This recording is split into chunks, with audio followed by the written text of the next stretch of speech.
Welcome to the REI Hacker Podcast, where we unlock the secrets of real estate success. Join us as we dive into the journeys of top investors, mentors, and industry experts. And now, let's hand it off to our host, Benson Juarez. Welcome, everybody. Thank you so much for being here on this edition of the REI Hacker Podcast. Really excited for my next guest. His name is Roger Blankenship. Roger is the host of the real estate podcast Flipping America, a show that's been ranked in the top 10 amongst all business-related podcasts on several occasions.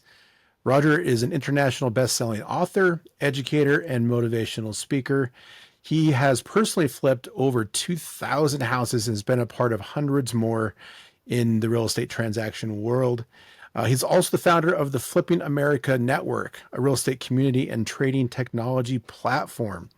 Roger, thank you so much for being here. Thank you, really Benson. appreciate it. It's good to be here.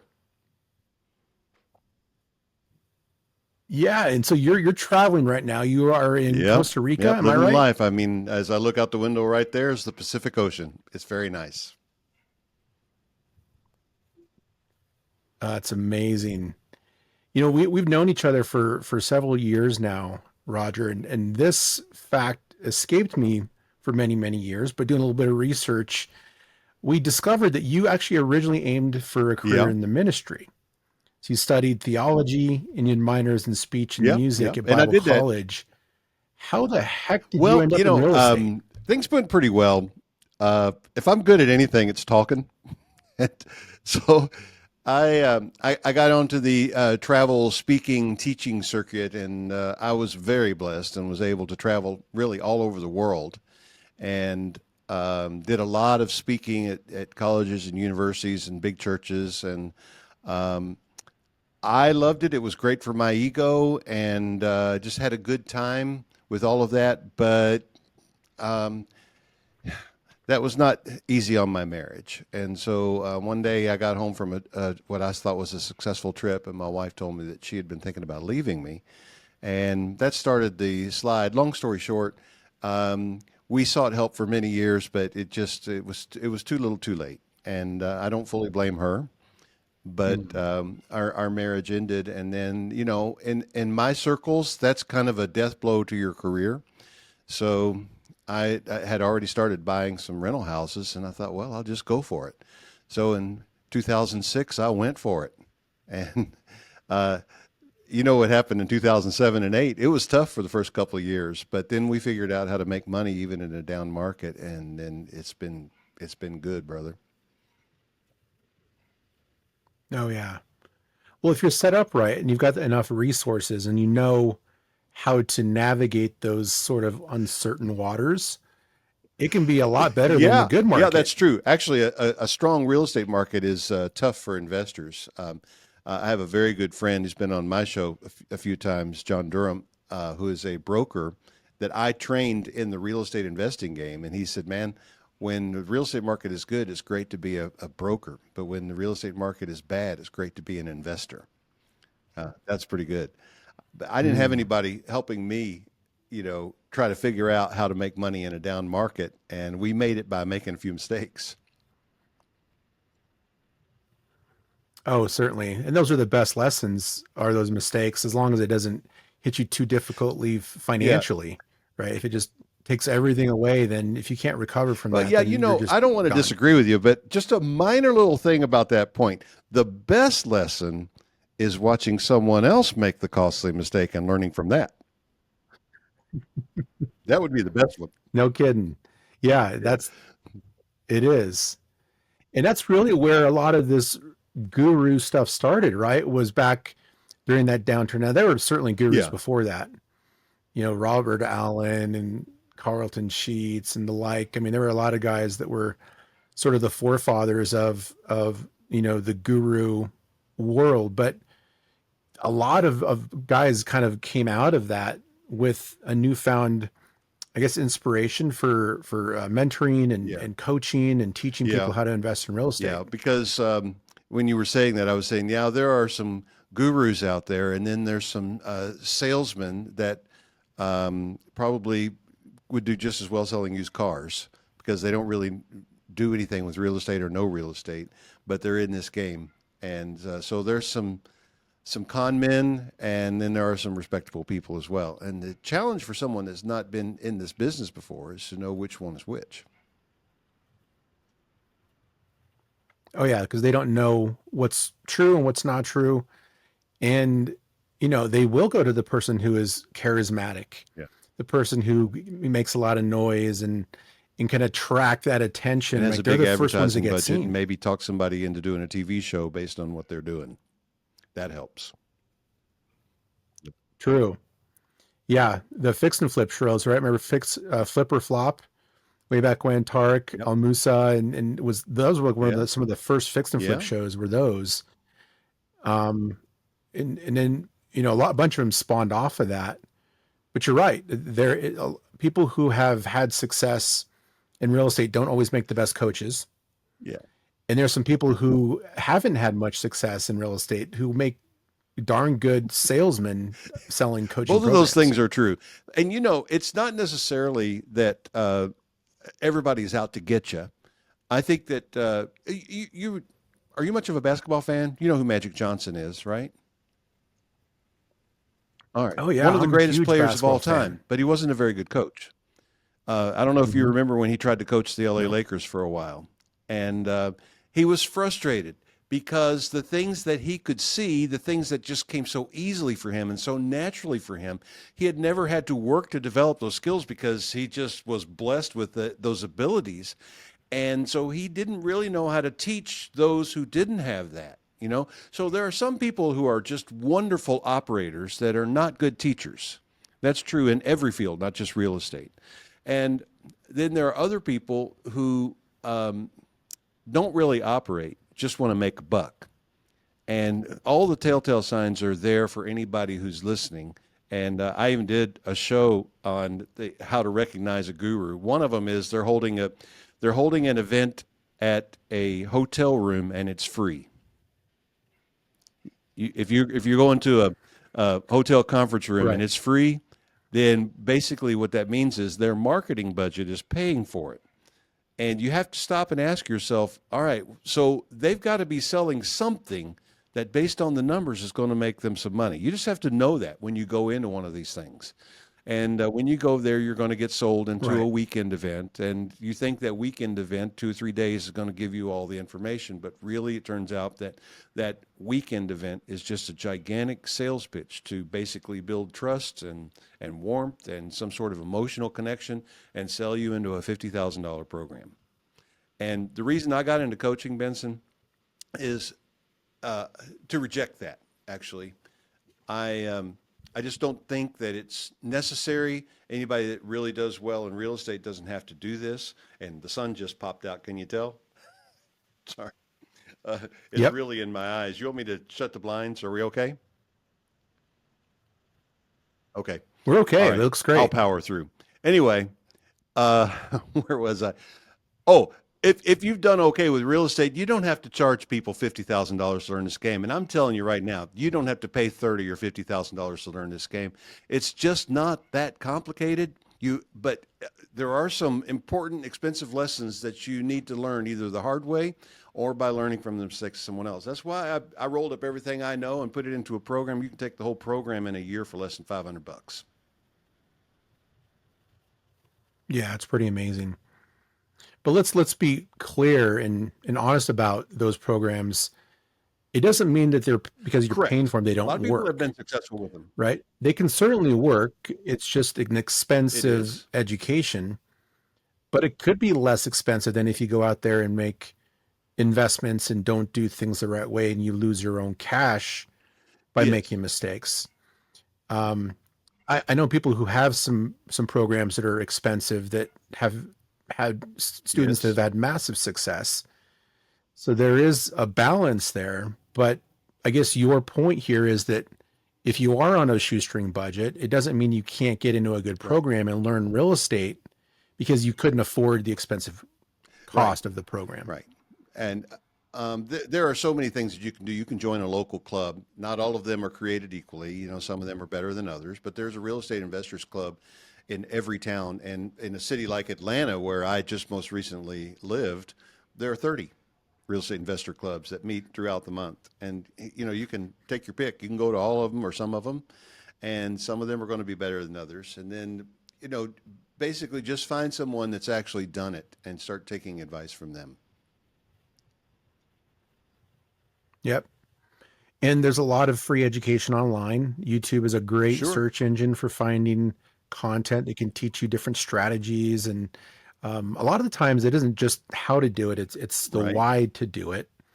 And the inspiration to get yourself to a place where you believe you can do it. And that's where I think a lot of the value in programs come from, is that the education is worth something, but sometimes people need a nudge. There you go. Right? I need someone to It's a hold them nudge, but accountable. also it's a scope and sequence. That's what when I was training to be an educator, we learned about scope and sequence. You can learn everything that you need probably on YouTube or through AI conversations these days. But if you don't know what you need to know, then you won't know what you need to know, because you don't know what you don't know. So if you have someone that is experienced not only in the business, but also knows how to lay out a curriculum, and that's what I tried to do with our investing roadmap. It's step 1, then step 2, then step 3, then think about this, then make this offer, then do this thing, then go over to set up your office, and a sequential step-by-step all the way through from beginning to, thousandaire or millionaire, whatever it is your goal is. 100%. That sequence is really important because there's context Right. that builds up over time through experience. And you don't need to know what documents to sign at a closing if you don't know what offer to write, Right. or how to negotiate, or what a deal even looks like. How do you analyze a Yeah. property to see if it's even a deal? Agreed. But one thing I will let people know too is that it doesn't matter how much experience you have, you'll never start or stop coming in situations where there's new things popping up. So you're constantly learning in this space. One of my most recent transactions, I learned something about, a particular state and how their contracts worked and how they managed the inspection process, and how you actually had to have an inspection report to back out of a deal. And you couldn't just back out because you wanted to, like it is in Colorado. In another state, you actually need the inspection. And that almost cost me $2,000 earnest money deposit. What state is this? So in Missouri, the buyer, you don't have a valid due diligence exception. You can't get out of the contract unless you have an inspection that cites some sort of reason. Well, you have to be able to prove it, right? So I don't know what the reason needs to be or how valid it needs to be. But in Colorado, if I go into this house during my inspection period and say, I don't like the paint color, I can get out because of the inspection objection. In Missouri, I might be able to, but you actually have to present the inspection report. They probably have financing contingencies there as well. So that's an out. Yeah, they do. But it's just an example, right? Me being over 20 years experience, done lots of transactions, seen a lot of different things. And even so, I almost got caught up, and it almost that was the dinged point. me financially. You're right. There's always something new. Always something new. So you're never going to stop learning. And that's the thing about entrepreneurs in general too, is that there's always something new to learn. Too. Because if you're growing as an entrepreneur, there's going to be new things all the time that you have to do to scale. Laws and local grow regulations are changing. And, on one of my training videos, I have a flock of starlings, the murmuration, how they all fly around together and change directions at the same time. I said, this is what real estate investing is. One bird goes off in this direction, and suddenly 10,000 others go, and then 100,000 go. And then they change directions. So for a while, one particular strategy in real estate may be all the rage and may be popular, and then everybody gets there, and it becomes more efficient, and there's less opportunity, and so the opportunity is somewhere else. And so that's always happening in real estate. You could say wholesaling, DSCR loans. Airbnbs being the most recent example of that. Yeah, Airbnbs, right? Being one of the most recent examples of that. herd mentality is starting to level out. And now it's like you can still make money in it, but it isn't as easy as it once was because it's been so, like you said, efficiencies have been put in Yep. place, but local regulations, right, have hurt a lot of cities because they don't want them competing with their hotel industry. And then also too, taxes was a big thing because they couldn't regulate them like a business. And then there was just too many Well, yeah, and options, the too much added risk competition. comes in when you're in an uncertain environment. So you spend the money to buy a property, and then the local municipality changes the rules on you, and then what?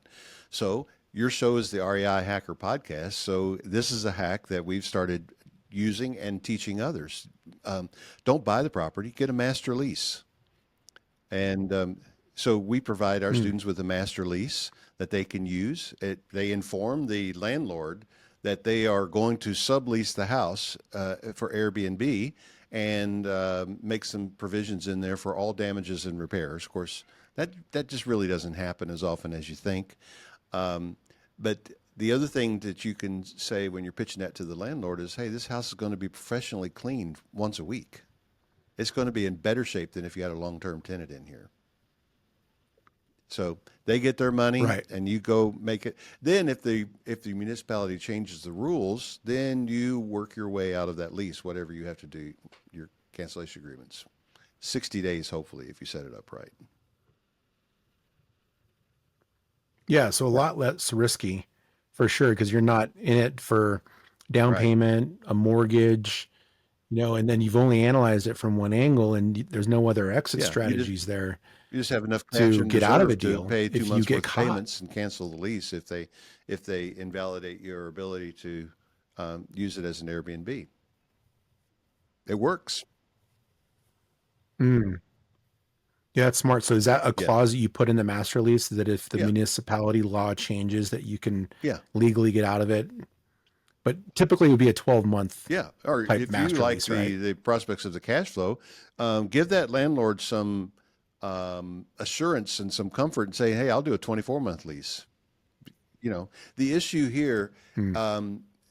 is control. It's not always own the property, it's control. If you control the property, then you can control the cash flow. Yeah. So that goes back to what you really did was just creative financing, Yeah. right? A master lease is an arm of seller Yeah, financing, creative it's not financing, really right? seller financing because you're not taking title to the property. You are still a tenant, but you're putting some Hmm. special provisions in there, which, by the way, probably would not be enforceable in a court of law, but you're volunteering to maintain the property and to make repairs. Most states cannot let the landlord force the tenants to make repairs. You're probably aware of that, but you're volunteering to do it, and that this voluntary arrangement will work. I don't know if it's been tested because, why wouldn't you? If your tenants mess the place up, you're going to fix it. Yeah, Sure. Yeah. I like that. So you're right. And technically, it isn't an right. acquisition. It's not a purchase.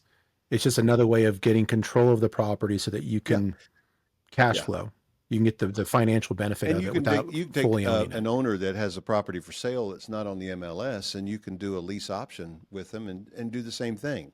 Only in this case, you don't even have to do a master lease because Hmm. they just want out of the property. If you can persuade them to wait 2 years to get their money, and they'll get more money than with your cash offer right now, um, then for 2 years you can short term it, or you could short term it for 1 year and then put somebody in long term on a different lease option.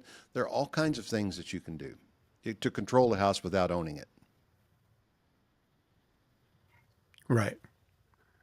Now, these strategies, I love them. They're more complicated True. for someone to get started in. Would you recommend someone who's just getting started to start off in something like this or Well, something I that's would more recommend that simple? you do, you approach this the way you approach anything you haven't done before. On your first one, take along a friend. Find someone who has done it Hmm. before and just bring them along with you as a partner, or pay them something to be your advisor or something. Make it worth their time and effort. But bring a friend to the party and then go do the deal. And maybe do a partnership where you're like 50-50 on it, because that'll give you an opportunity to A, learn how to do it, and B, figure out if this is really something you want to do in the future. Maybe you dip your toe in here with this particular asset or strategy, and you decide, oh, I don't really like this. Well, then you don't have to do anymore. Yeah. Yeah. Absolutely. So I guess to your question, these things are a little bit more advanced, right? But if you understand, take the time. Well, first of all, just do some regular deals. But you know this, Benson, if when you're approaching a home seller and you want to flip the property, if you're going to make repairs and update the house and so forth, your offer is not going to be better than about 40 or 50 or 60% of what the house is actually worth, right?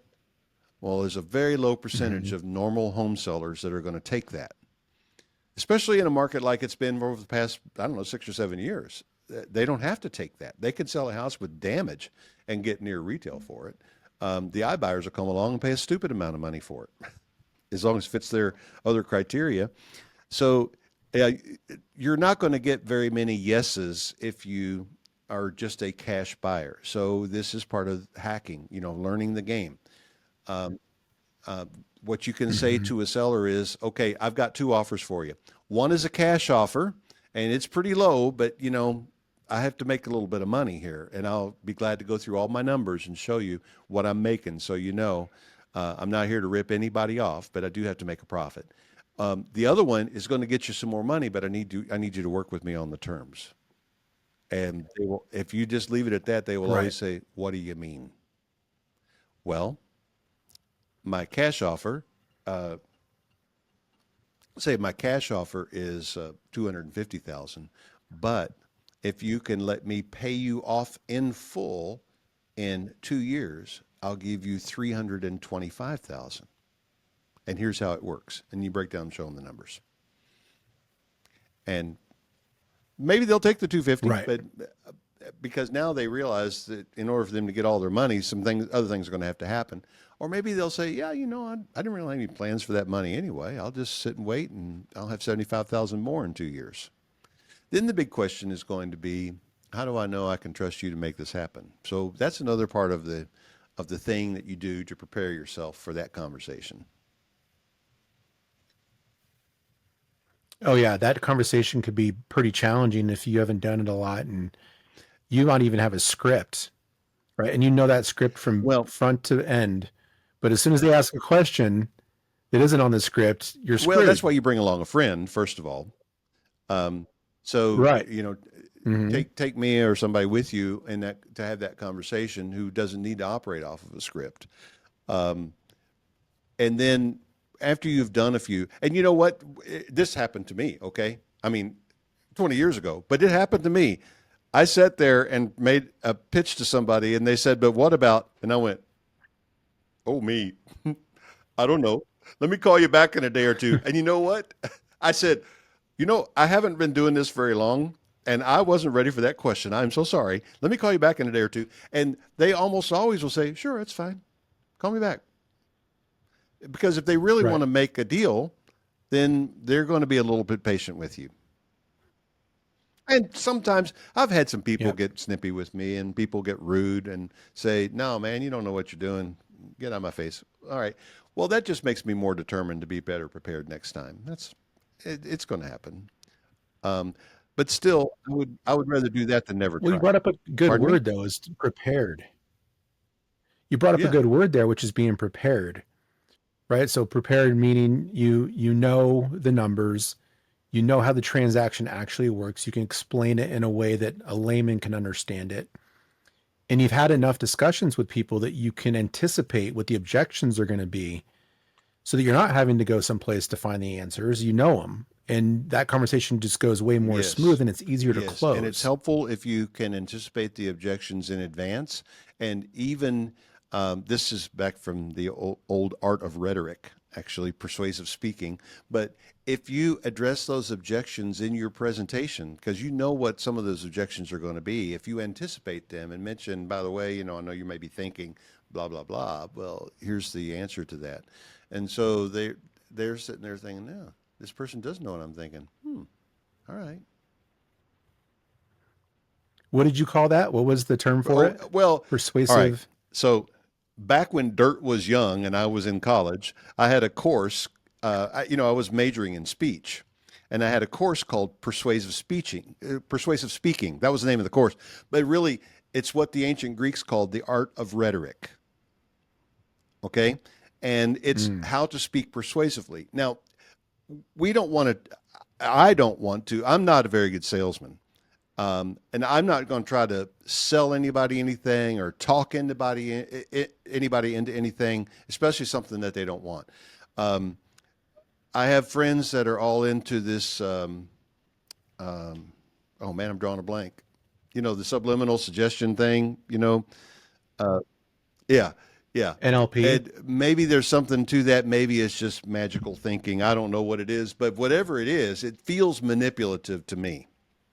And so I don't want any part of that.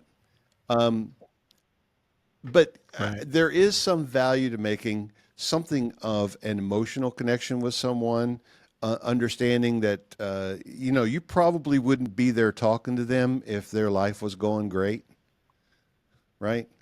And 0% of the people that you talk to in a difficult situation made this a part of their life plan.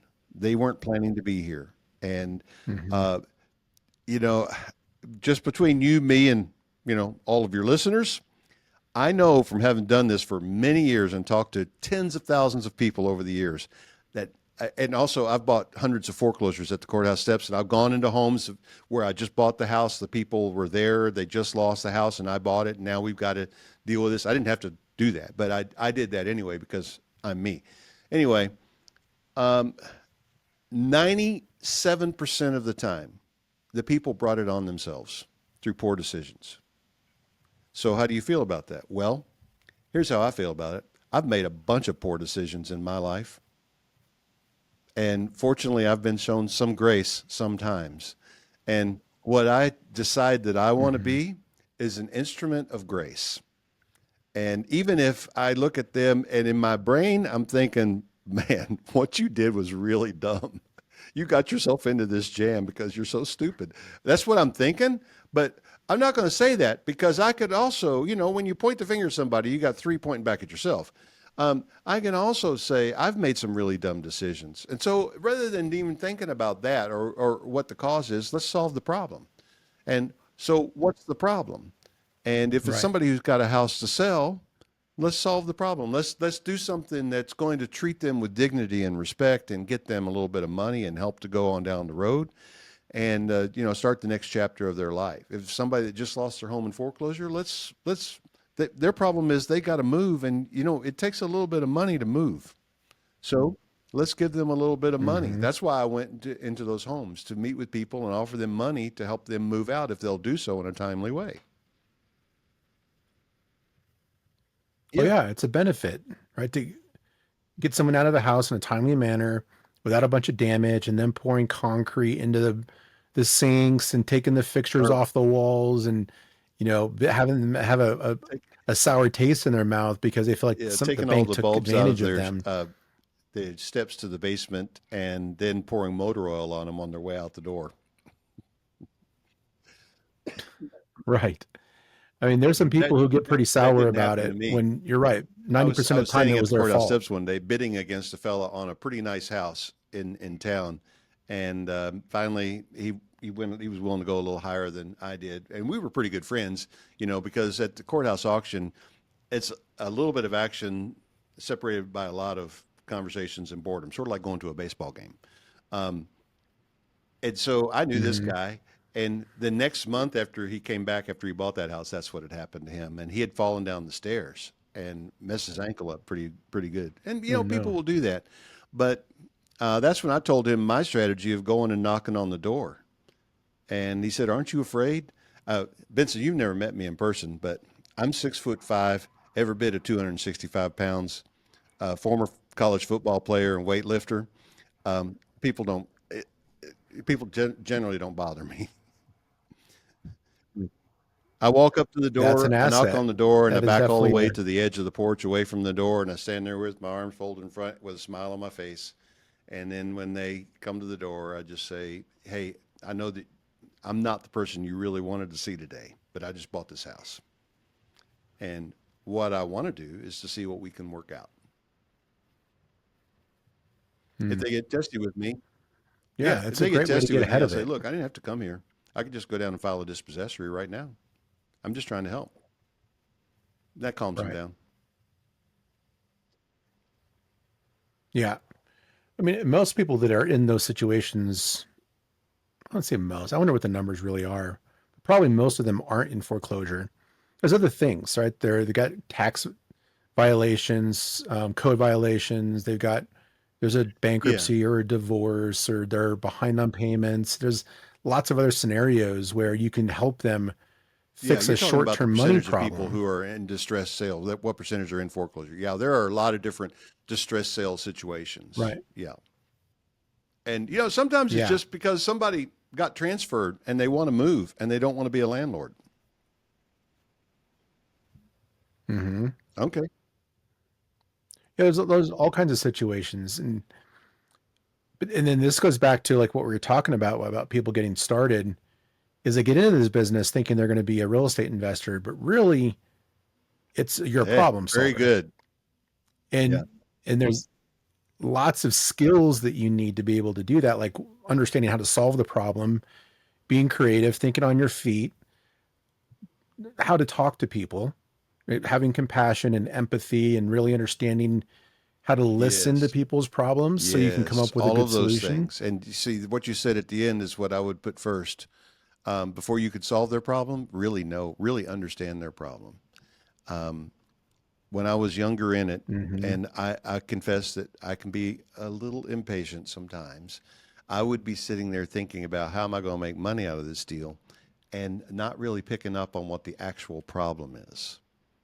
If we can find out what the actual problem is, it can help us to structure a deal in a responsive way that's going to, well, first of all, you're going to build that bridge like you were talking about, and then you're going to get a yes. I heard somebody put it this way. Mm-hmm.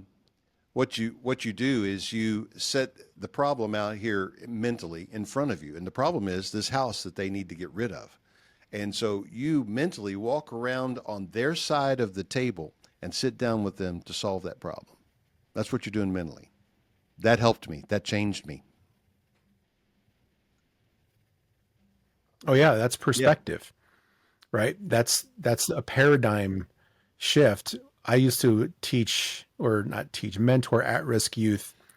And one of the things that we did there's this launch weekend that we would do with them up in the mountains. And these are people, inner city kids, right? A lot of them are from distressed families, father's not in the home. Like they've got a perspective, right? And it's usually not good. And we do this, we called experiential learning exercises, where you would put them through scenarios that would teach them some sort of a lesson. And by experiencing it, not reading it from a book or somebody talking at them.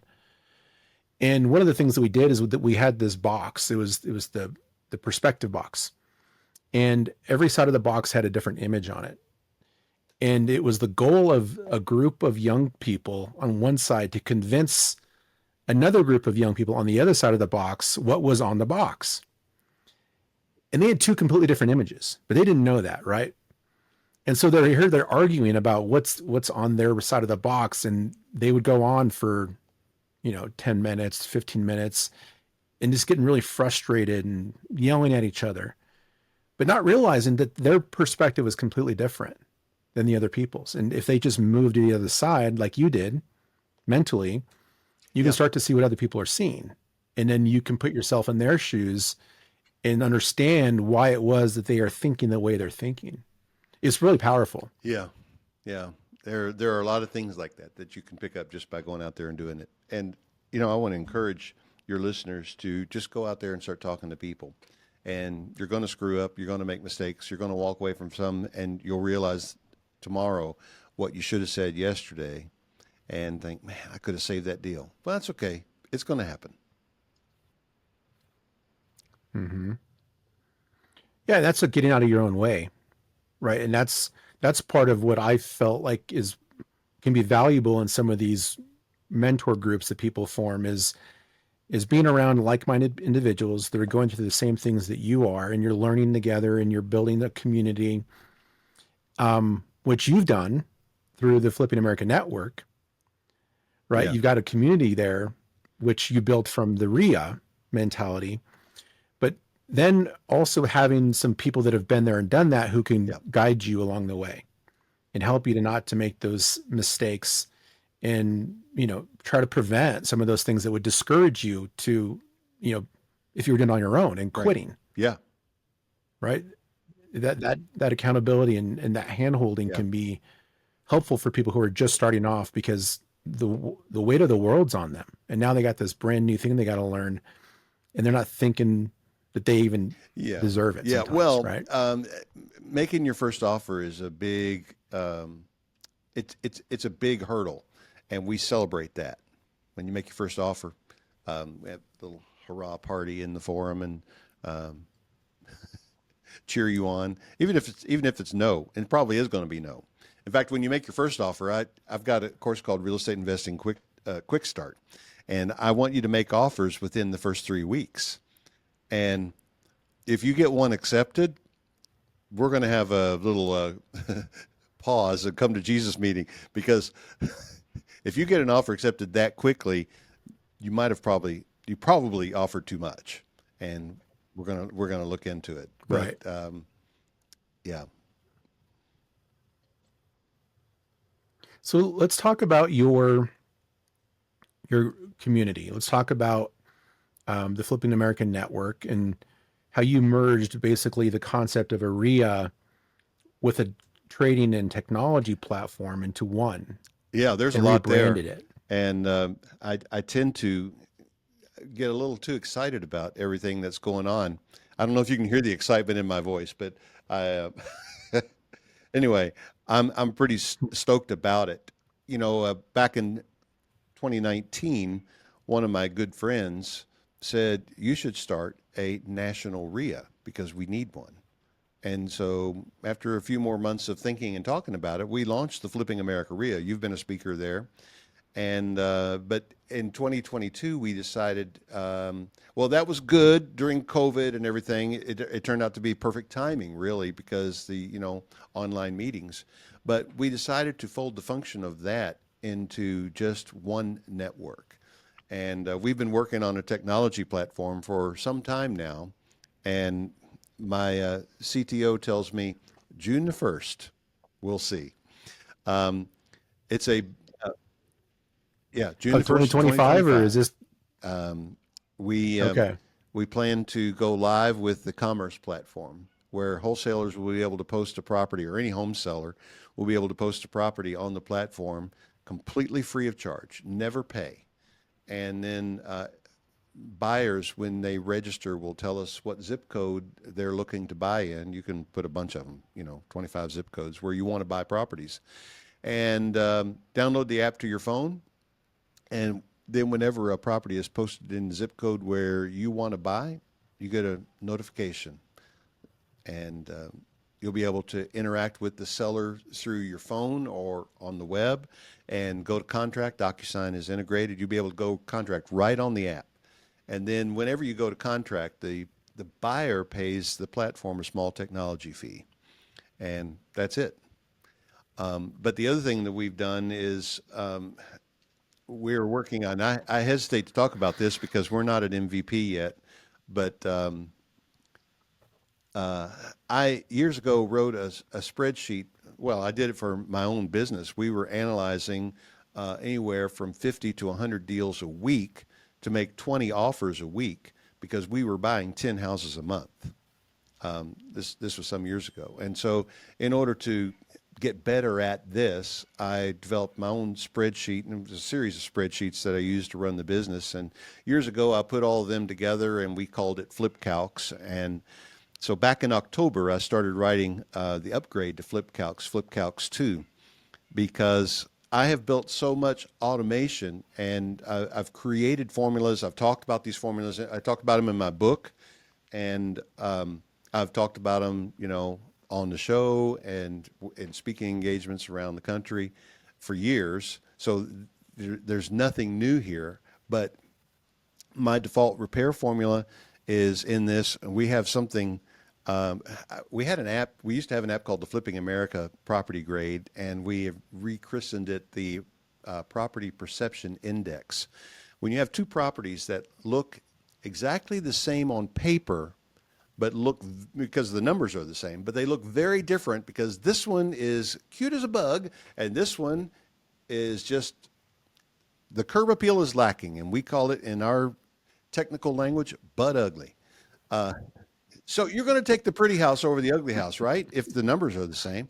And there are other factors as well. So the Property Perception Index allows the user to rate the property based on 10 intangibles, difficult to quantify, things like the quality of schools, crime, future employment, the difficulty of the rehab, various things like that. And so all of these things roll in with the profit projections to give an evaluation of the property. We call it the Flipping America Property Grade.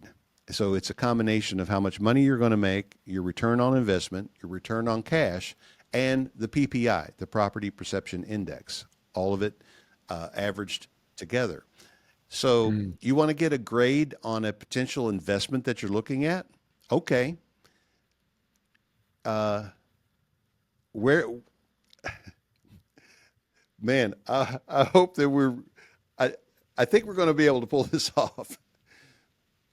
You will go to a page on our website, and we're calling it Flipping America Go, by the way. When you see green, it means go.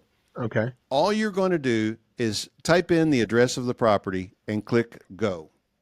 And it will, and then the program will go out, and we're using some, publicly available information for the information about the house. And then we'll use my trademarked and copyrighted formulas for analyzing a lot of things, but you'll get a full report on the house, square footage and bedroom, bath, all that's publicly available knowledge, an ARV, and it's an automated valuation. You know this world well. And if I told you who we were getting the AVM from, you would agree, reputable company. It's a dependable number. And then using my formulas, we're going to tell you repairs, rent, short-term rent, co-living, taxes, insurance. We'll also tell you what the remaining principal balance is on the loan, what the monthly payment is, and we'll suggest a couple of offers to you. We don't want to overwhelm you on that first screen, but then if you want to see more offers, you'll be able to click on a button and you could see up to 32 different offers based on 10 different ways to fund a deal and 6 different exit strategies. So you're familiar with the max allowable offer, right? Wow. ARV times 0.7 minus repairs. Yep. Okay, everybody in the world knows that one. If you don't know that one, now you do. All right, there is a maximum allowable offer for every different way of structuring a deal, but no one has formulas for it until now. I've written the formulas for all of it. And some of them, when you're talking about a creative deal structure, when you're talking about taking a subject to or doing a lease option, figuring out the max offer was some pretty interesting algebra, to be honest. But I got it figured out, and I put it all into a spreadsheet. Now, I can say this. I got it all into a spreadsheet, and it works.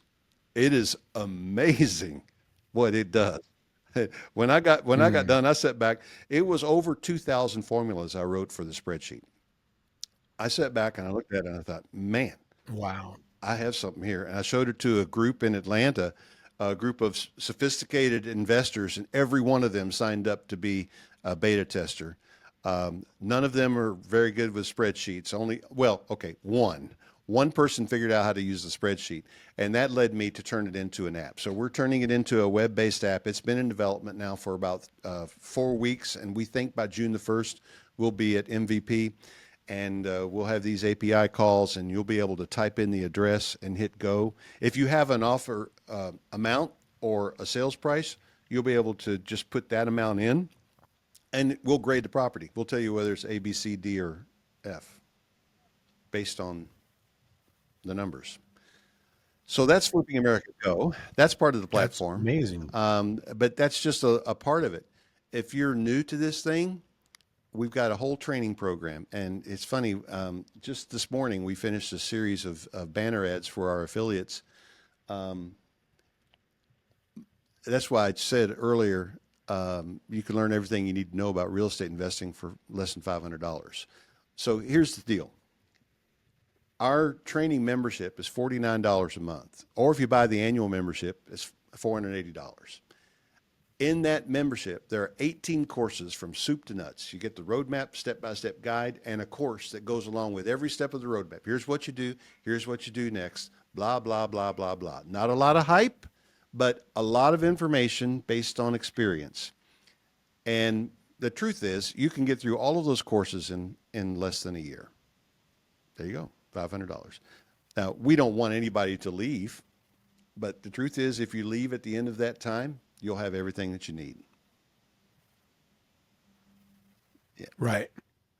But there's some other things that they're there for besides the education, right? Is there There's the community, and there's the buyers events, club, and which I haven't there's- even mentioned. This is a little bit more advanced. If you're looking for serious deal flow, we have some inside connections with the auction houses, and we have access to information that it's not insider trading or anything like that. These are privately owned companies, but we do have some access to information that's not given to the general public just because of the kind of volume that we've done over the past several years. And we have access to something I hesitate to even talk about because it's so exclusive to us. When a property is sold at the courthouse auction, if no one is there to bid on it, it goes back to the lender for the opening bid. You're familiar with that. Well, those lenders have 48 hours typically before they have to take title to the property. And so what we have worked out is with one of the major auction houses, those houses go into a list, and it's the not sold list, basically. And if you move quickly, you can pick up those houses for the opening bid. Now, they're not going to miss anything in the major cities, but if you get into some of the smaller towns outside the major cities, there are some amazing, amazing deals that nobody bought. We picked up a house in Waycross, Georgia, which is not, a metropolitan area, but it's a town where there's a college, right? We picked up a $170,000 house for $53,000. Okay. That's a deal I want to do. And those kinds of deals are rare. And, there are some caveats. You have to be ready to move quickly. You have to fund it quickly. It's just like at the foreclosure auction. But we have access to that list, and no one else in America does. And that's what's coming. That's available now to our Buyers Club members. And then the Buyers Club is different than the course, though, right? Those it's are a different separate membership. You memberships. can join all of it if you want to, but if you just want to come for the commerce platform, that's free. It's free until you buy a house. Then you pay a fee when you buy the house. Otherwise, come hang around. Now, the other thing that we did, it's funny because I was talking with my Chat GPT chatbot the other day, and I was trying to get some clarification on our membership offerings, just trying to find a better way to talk about all of this. And he threw in there the Dollar Investor Club. I said, wait, we don't have a Dollar Investor Club. Oh, wait, that's a great idea. So now, Benson, this is the first time we've announced it. Flipping America has a $1 Investor Club. And you join the Investor Club, you get all the benefits of the free membership, but you also get 2 courses. And one of them is Find Your Fit in Real Estate Investing, and the other one is How to Raise Private Money. Those are 2 important courses. You get 2 of my ebooks, which sell for $10 and $4 on Amazon, and you get 2 of the Go tokens that will allow you to run the analysis on 2 properties, all for $1. That's a good deal. $150 value.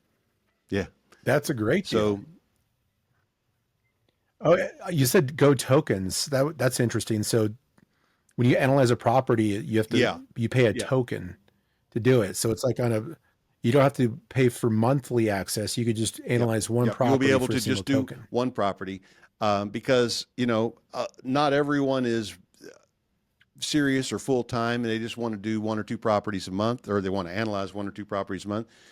If it gets down to where you're going to do 10 or more a month, it's worth joining the membership, because the membership's only $50 and that gets you 100 tokens. One token does a house. Got it. I like that concept of doing one-offs. Because you're right. A lot of people aren't doing this full time. Most people who start off in this business have 9-to-5 jobs, and this is just their side hustle. And then you throw in family and other responsibilities and soccer practice, and next thing you know, they've got little to no time to spend on their business. It could also be something that even regular home buyers might want to look into. Yeah. Well, everybody says that, well, not everybody. A lot of people say that owning a home is an investment. So when you're buying a house, even to live in, who doesn't want to get a good deal? If you can get it for a 20% discount because you learned some negotiation strategy, well, good on you. Yeah. And there are young people that want to do their first house hack. They want to buy a house that needs some work. They don't really want to be in this as a career, but they want to know what to offer for just one house. Okay, you can do that. $5. Yeah. Yeah. That's pretty cool. So June 1st is the projected launch date. I hope. I'm crossing my fingers for you. We're working hard on it, man. I've been in technology for a long time. It's hard to work hard sitting here looking at the ocean, but we're working hard and long hours to get this to MVP. But yeah, we're actually on schedule. I love it. Well, what we'll do is we'll put in any sort of links to anything that you have now that's existing in the show notes so that people can get on your list and start following you. So when that launch does happen, they're just getting an email, right? They'll be one of the first ones to get in there. Where can people find you, Roger? Where can they find you online if they want to learn more about you or your programs? Where's the best way to find you? I think probably the best way is just go to flippingamerica.net and you'll learn what you need. I have a website too, rogerblankenship.com, but go to flippingamerica.net. And if you're interested in the Dollar Club, you can go to bit.ly/dollar investing club, and that'll take you straight to the page. But go to flippingamerica.net and click around, click on the memberships, and you'll see the Dollar Investor Club there and all the other options. It's all right there. Awesome. And I'm sure you're going to make a big announcement when the new platform launches. So we're shooting for June 1st. And maybe we'll even have you back to talk about how that's going. I'm sure you're going to have some good testimonials and some people having massive success. So, maybe we can talk about, having you come on with an update on how it's going. Man. Awesome. Well, Roger, thanks for jumping on. I really appreciate it. You've got a paradise out there and you're trapped in a little room there talking to me on your webcam. So, my apologies for that, but I appreciate you coming on. Thank you. And everybody, thanks for checking out this edition of the REI Hacker Podcast. Keep an eye out for more amazing guests like Roger Blankenship in the future, where we talk about real estate investing and business and entrepreneurship. Thanks for listening, and we'll see you next time. Take care.